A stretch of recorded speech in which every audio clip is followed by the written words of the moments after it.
If you took Rep Fitness's AB5000 and AB5200 and put them together, this is what you'd have, the Get RX'd FIDAB-2, an adjustable bench that can go toe-to-toe with Rep's best. So in this video, we're going to compare the three to find out which comes out on top. But spoiler alert, this is a bench that has impressed me. And if a bench impresses me, it's special. As a flat, incline, and decline bench, not only is it a versatile choice for a home gym, but with a polished design, quickly adjustable back and seat, and the ability to bolt a few accessories to it, this is a bench worth checking out if you're in the market for a high-end consumer adjustable bench. But I'm gonna give it to you straight here. Get RX'd has clearly drawn heavy inspiration from Rep, because if you take a look at these three benches, specifically the AB5200 and FIDAB-2, you'll see a lot of similarities, which I'm sure Get RX'd is happy to hear me say after they sent me this to review it. Now, I'd be lying if I didn't say Rep's own design hadn't drawn from others,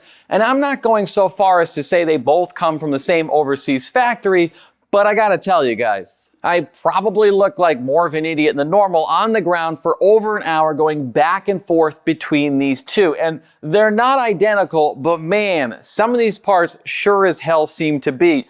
The ladder cage, arm, rubber feet, and even where the badges are installed are awkwardly alike. The back pads are identical in size, and even the pad gap is the same. Though there are a few important differences here, because what Get RX'd is doing is watching the competition and trying to evolve their designs. And in some ways, this bench is better than the AB5200.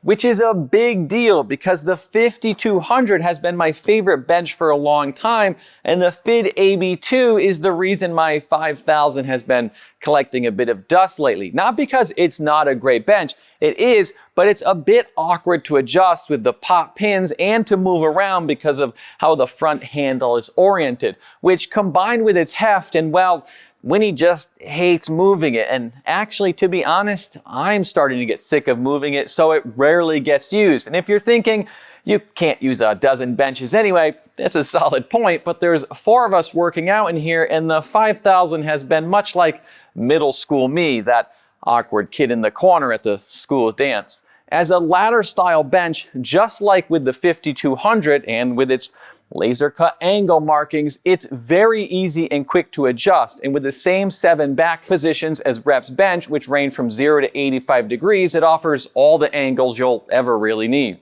Though Get RX'd bench does have 1 more seat position, and I like to imagine them going, "Fuck you, Rep, we've got 4 seat positions." Maybe not quite like that, but that's really just because this bench has the ability to decline, which is where the comparison to the AB5000 comes in. But I will say there's a bit of a design limitation here, because at least at my height, 6 foot, my head tends to get awkwardly stuck in the crack when doing decline work, and that's not as much of an issue on the 5000 because the seat can drop to a lower angle.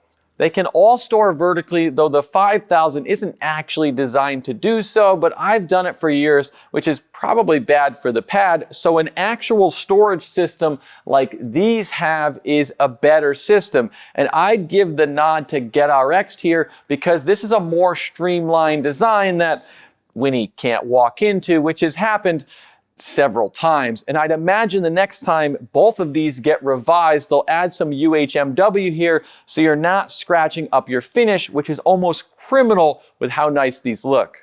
They're both made of 7 and 11 gauge steel, with the AB5000 being made of 11 gauge, but all of these benches are tanks and very stable. I spent a long time with my hands full just jerking these back and forth to see if I could figure out if one had an advantage over the other, but I don't see much of one, though I'd probably give the advantage to the FIDAB-2, at least over the 5200, because they've added nylon washers to the back ladder here, which means the ladder can't move laterally within the cage. But if your back does wiggle, and this seems to apply to all ladder style benches, just tighten this back bolt here, because for whatever reason, they all ship a little loose. The footprint is a bit different on Get RX'd bench because it's got a wider back leg than either of these, but it actually has the same exact front leg as the 5000, just without the You know what that looks like sticking out. So even though it's not as much of a tripod bench as the 5200, the front feet really shouldn't get in your way. Another place the FIDAB-2 differs from the 5200 is in the wider backside, which tends to appeal to me. I don't think this rectangular support really adds any stability to the bench.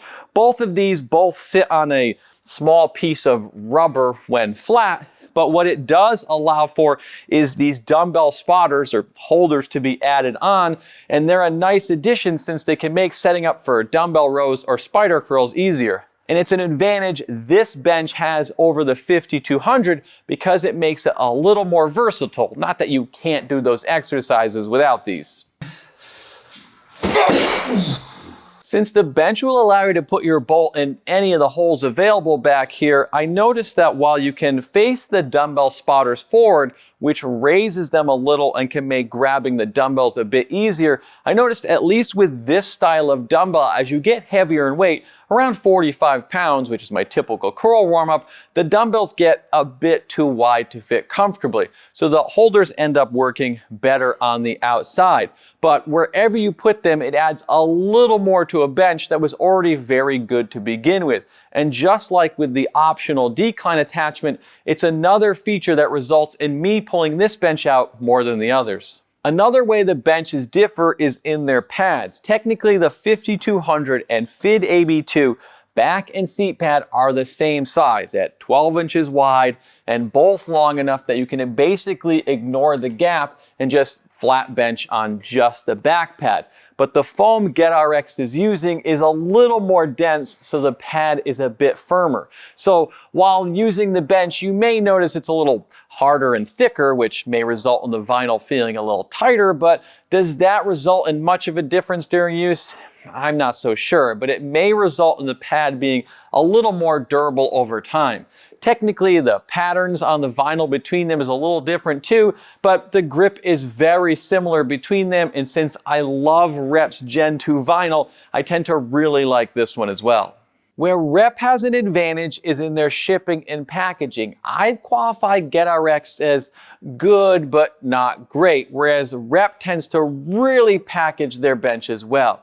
Get RX'd uses styrofoam and everything is individually bagged to keep it from getting scratched up, but it could still use a little work as this bench is 115 pounds and everything is put into a single box, so things can shuffle around a bit during transit. Though assembly with this thing is pretty straightforward because unlike with some modern Latern style benches, it's mostly already put together in the box. Rep also has an advantage in their pricing. While the FIDAB-2 looks a little cheaper from their listings, they don't include shipping like Rep does, so it's actually about $100 more, making it essentially the same price as the 5000 whether or not you add on the leg attachment. Though Get RX'd does like to run sales, so that may swing you a little bit, but fully loaded, this is in no way a cheap bench. They do have a few unique color options, though no clear coat, which I absolutely love. But if you're one of the 3 people on earth that likes yellow, or you're like my wife who loves green but still forgives me for getting another red bench, those finishes may help your decision. So which one should you get? Rather than pull a classic reviewer move and not commit, I'd say your best option is to use my affiliate links and buy all 3. It's the only way to be certain, right? No, this in my opinion is the better bench, but straight up against the 5200 without the extra attachments, I'm really not sure it's worth the $100 because they're seriously incredibly similar and very well done benches. But if you want to be able to decline or you want the holders, then I might take this over the 5000 because it's a little more versatile and easier to move and adjust. But I really do think these are all great options. And of course, if you have any questions about this bench or comparisons to any of the others I own, let me know in the comments. And if you're still not sure which to get, watch our 5200 review right here and make sure to watch our 5000 review right after. As always, like, comment, and subscribe to help us on the algorithm. Thanks for watching. I'll see you next week.